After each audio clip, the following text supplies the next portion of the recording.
la question qu'on s'est posée, c'est comment l'Île-de-France et les Yvelines restent-ils des acteurs de la course spatiale? Voilà. C'est très général, mais c'est une question qu'on vous pose. Et comment on met au milieu de cela l'université, donc l'axe recherche, éducation et industrie. Qui veut se lancer? Peut-être que je peux commencer. Alors, bonjour à tout le monde et merci pour cette invitation. Puis je suis ravi de participer à cette table ronde. Et alors j'avais un diaporama qu'en fait on a eu du mal à le transmettre, mais c'est pas grave et je pourrais éventuellement le rediffuser. Ce qui me paraît simple. Alors moi je suis géographe, je fais de la géographie économique. J'essaie en tout cas de faire de la géographie économique, la géographie industrielle. Il y a des choses qui ont été dites et que vous avez entendues ce matin. La première chose que je vais aller assez vite sur les points qui me paraissent importants. La première chose dont vous êtes tous conscients, je crois, c'est qu'il y a un duopôle industriel sur la question de l'industrie spatiale et du New Space en particulier. D'une part, c'est l'Île-de-France qui représente un gros quart de l'industrie, un gros quart de l'emploi, un gros quart des entreprises du secteur spatial. Et puis le deuxième pôle, c'est l'Occitanie en général, mais en fait c'est Toulouse plus concrètement, qui représente aussi un gros quart de l'emploi industriel et des entreprises. À l'intérieur de l'Île-de-France, c'est surtout l'ouest de l'Île-de-France, c'est les Hauts-de-Seine et les Yvelines qui sont directement concernés, qui représentent à peu près les 3/4 du potentiel que je vais dire régional. Ensuite, depuis 2010, en fait, il y a une question de convention un peu sur les définitions de ce que c'est le New Space, vous en avez parlé. On a fait un petit travail avec des collègues du conseil départemental et puis on avait une stagiaire qui a fait un travail absolument formidable l'année dernière, qui a identifié un certain nombre d'entreprises qui ont été créées. Il y a un décollage.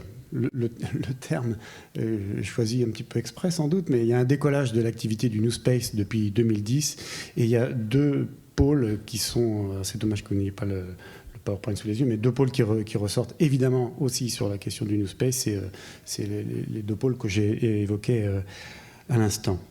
Ce qui me paraît important de souligner surtout, d'abord, c'est qu'il y a une complémentarité entre les deux pôles qui semble se dessiner. On est plutôt sur les questions de lanceurs et de satellites, bien sûr, et de lanceurs sur ce qui concerne l'Île-de-France et de conception des projets. Pour ce qui est du pôle toulousain, on est plutôt sur les pôles satellites, je dirais, et d'industrie satellite.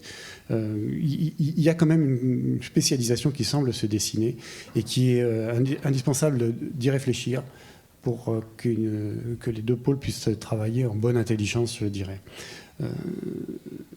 Sur cette étude, dernière chose peut-être que je voudrais dire, c'est que d'abord sur cette étude que nous avons faite l'année dernière, on a identifié un certain nombre d'entreprises qu'on est allé rencontrer. Ça nous a permis de confirmer l'idée qu'il y a des économies d'agglomération, c'est-à-dire que les entreprises se créent là où il y a des personnels qui ont des aptitudes et un intérêt dans ce type de service. L'ancrage territorial des entreprises du New Space est associé à la présence préalable des entreprises dans ce secteur. Une faiblesse qui a été soulignée pour les Yvelines, enfin pour les Yvelines et pour l'Île-de-France en général, mais finalement c'est une faiblesse qu'on peut rencontrer partout, parce que quand on fait des enquêtes auprès des chefs d'entreprise en particulier, l'un des problèmes qui est émergent, c'est la question de l'accessibilité des transports. Mais c'est vrai que c'est une question que vous pouvez soulever en Île-de-France, mais vous pourrez rencontrer exactement la même problématique en Occitanie et à Toulouse. Il y a une autre leçon que je voulais évoquer par rapport au travail que nous avons fait, c'est la question de l'emploi, qui est un facteur de décollage ou un frein au décollage de ce secteur. Il y a un problème de concurrence qui se situe, je crois, à 3 niveaux. Concurrence sur le marché du travail.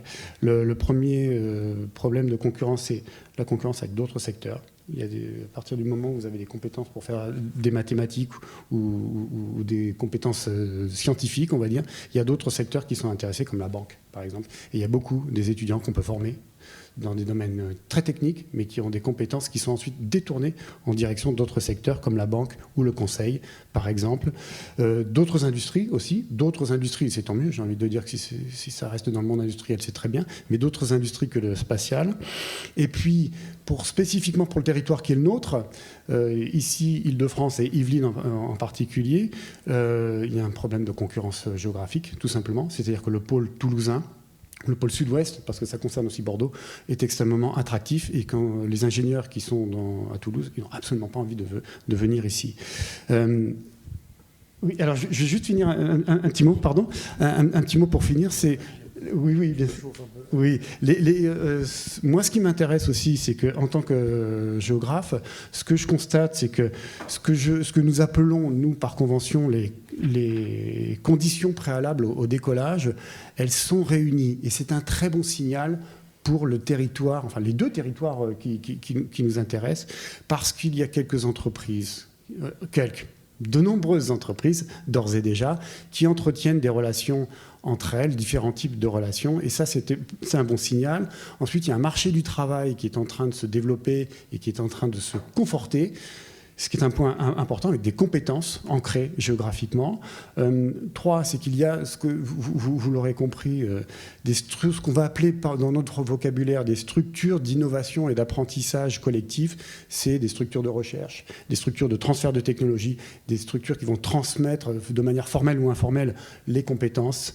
Ensuite, c'est ce qu'on va appeler les infrastructures institutionnelles immatérielles, qui vont relever des règles de connaissances, de solidarité, de culture locale, d'associations professionnelles. On a parlé tout à l'heure on parle de l'Académie spatiale ou de la Fédération Nanosat ou le GIFAS, par exemple, des structures professionnelles qui permettent aussi de transmettre de l'information.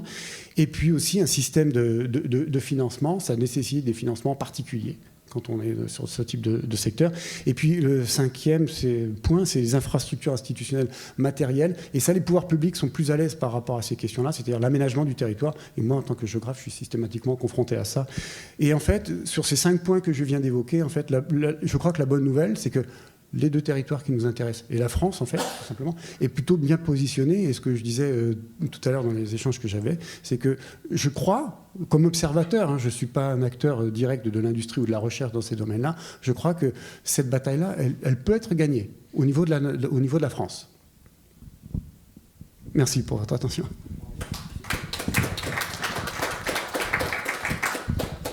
Je réagis à vos deux pôles. En fait, moi, je viens d'un 3e pôle, alors c'est pour ça que voilà. Il y a le pôle sud, enfin le pôle de la région sud, pas le pôle sud, qui est plus petit aussi, mais aussi attractif, dynamique aussi, ouais. Sofia et tout ça, enfin le bassin canois et tout ça. Ça, c'était une première petite remarque. Moi, par rapport à la question posée extrêmement elliptique de cette table ronde, sur l'attractivité des Yvelines. Moi, je suis entrepreneur, donc ce que je voulais dire, c'est que faire de la science... Alors, il y a la question déjà, quand je suis sorti tout à l'heure, quelqu'un m'a posé la question, mais comment on gagne de l'argent en faisant de la science? C'est assez particulier. Donc, en fait, pour prendre l'exemple du New Space, il y a un problème, mais enfin, c'est un problème qu'on voit dans le Old Space, pour utiliser tous les gros mots du moment, c'est qu'il y a un mélange, un doux mélange, vous l'avez peut-être un petit peu dit aussi, entre le public et le privé.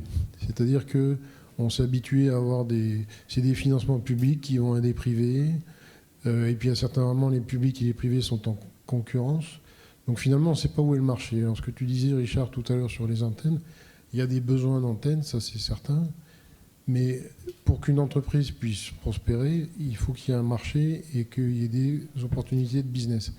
Et si tu dis, enfin, je rebondis sur ton exemple, c'est pas du tout une caricature ou n'importe quoi, enfin, c'est pas le but, c'est simplement de dire, il faut qu'il y ait un marché derrière, et si on y va la fleur à la baïonnette avec un partenariat public-privé, ça a des chances de marcher une fois, mais pas deux, en fait. Parce qu'on n'a pas fait la part des choses entre ce que doit faire le public et ce que doit faire le privé. Voilà. Et il y a une confusion, enfin, dans tous les métiers scientifiques, il y a une porosité entre les deux trucs qui fait que, maintenant je vois avec les projets de l'Agence spatiale européenne, typiquement, un labo peut répondre, une entreprise peut répondre, et on se retrouve en concurrence avec des labos. C'est ce qui est complètement débile. Enfin, je veux dire, il n'y a pas de structuration du marché. Donc moi, ce qui me plaît ici, c'est pour ça aussi qu'on est là, c'est que c'est la démarche dont on discute avec Mustapha depuis le début et qu'on suit. C'est ce que j'ai entendu tout à l'heure quand Richard, tu parlais aussi, c'est de dire, maintenant c'est mûr, nous on a fait la proof of concept, on a fait le démonstrateur, et maintenant on vous passe le bébé. Mais voilà, mais il faut, et je pense que ça c'est une bonne dynamique qu'on n'a pas vue dans le vieil espace, enfin dans l'espace classique, c'est qu'on continue de perdurer dans cette confusion avec les projets européens, les projets de l'ESA, les projets du CNES, etc. Et c'est compliqué. Le New Space, ça peut être la bonne opportunité pour tirer un trait là où il faut tirer un trait et faire de la vraie valorisation, c'est-à-dire dire, il y a des scientifiques qui font de la science, et ensuite, s'il y a du business à faire, les gens qui font du business le prennent, et puis on fait des itérations. Mais au moins, là, c'est structuré. Voilà. C'est tout ce que je voulais dire, parce que c'est un truc qui me travaille depuis des dizaines d'années, c'est cette confusion atroce entre les publics et privés. Voilà. Et chacun sa place. Il y a des moments où il faut qu'on travaille ensemble, c'est ce qu'on essaie de faire, Mustapha, depuis quelques années. Mais il y a des moments où il faut transmettre le truc et puis retourner à vos affaires.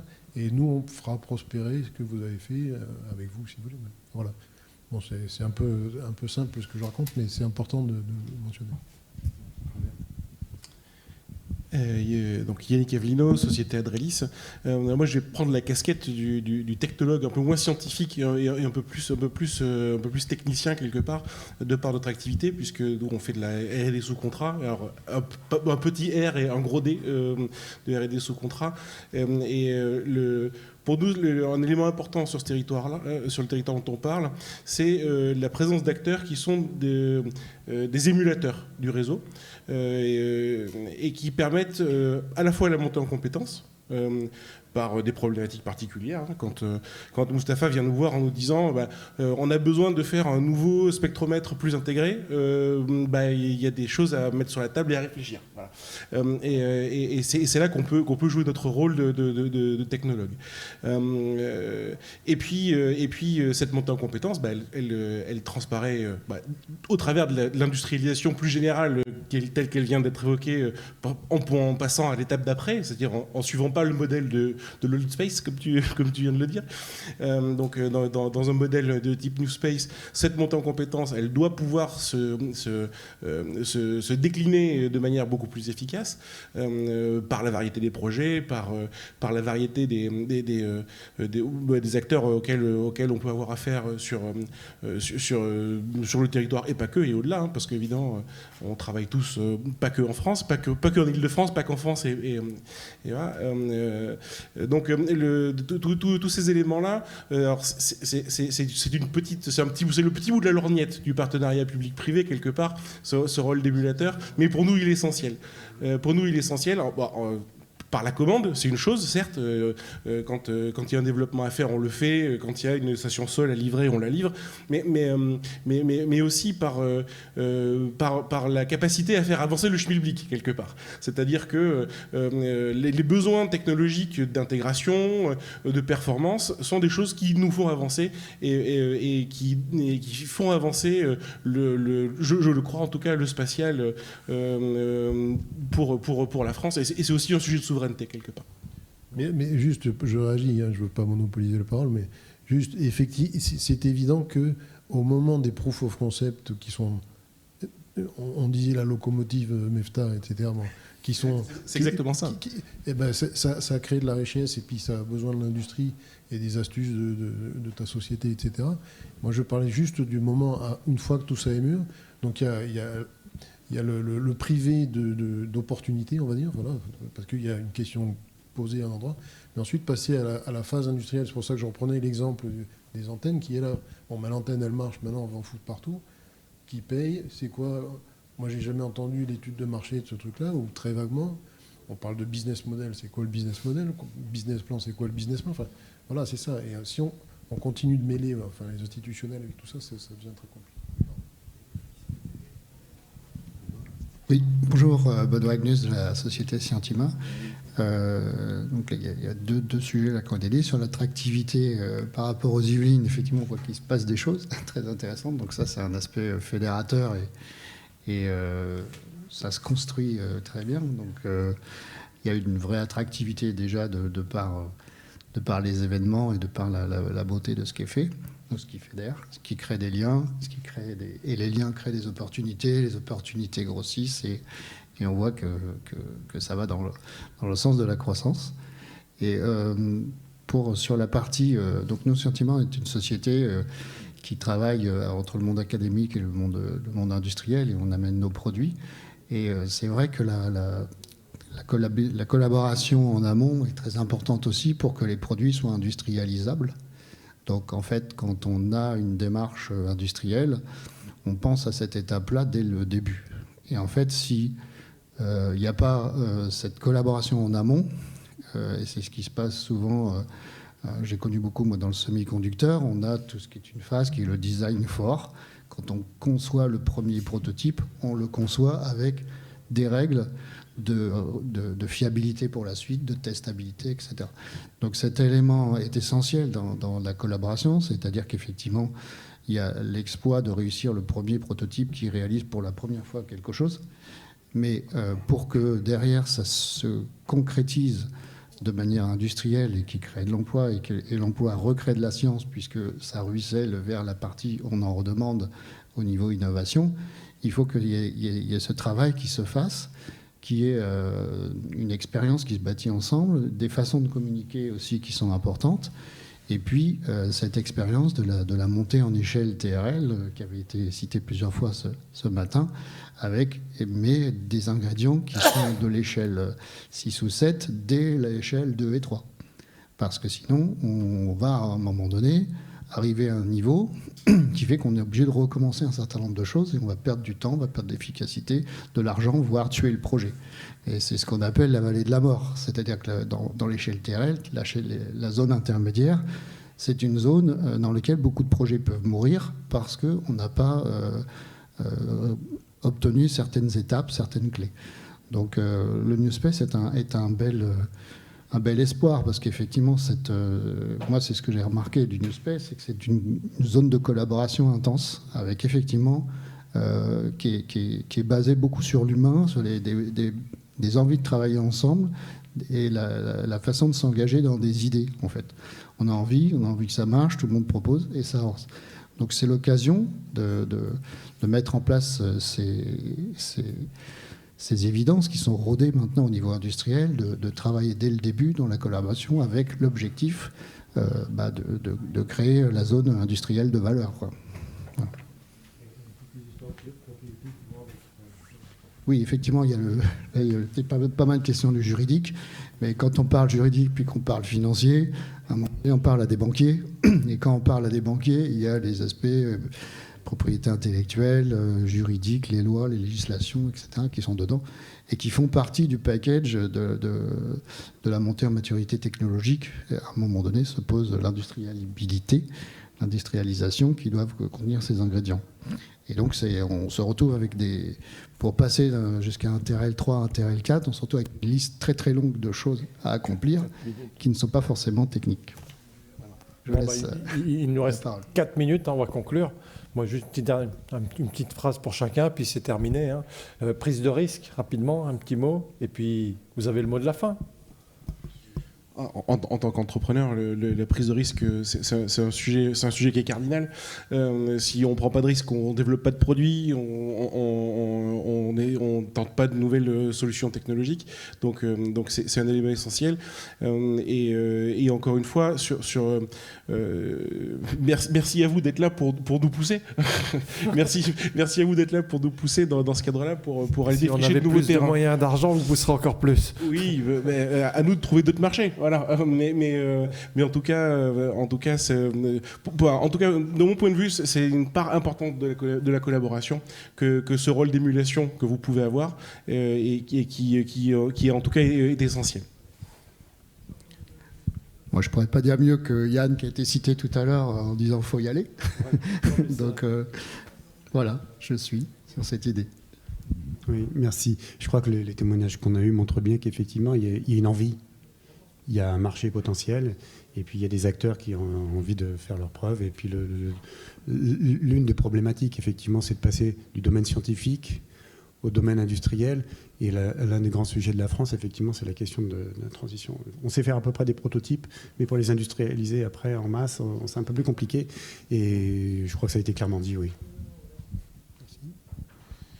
En fait, la prise de risque dans les entreprises, c'est vital. Donc, tu ne prends pas de risque, tu meurs, sauf des fausses entreprises. Et en fait, nous, je remercie tous les gens qui font du New Space ici, etc., qui nous ont permis de nous aventurer là-dedans. C'est une aventure qu'en tout cas ACRI a voulu faire, parce qu'on doit le faire. On travaille sur du old space.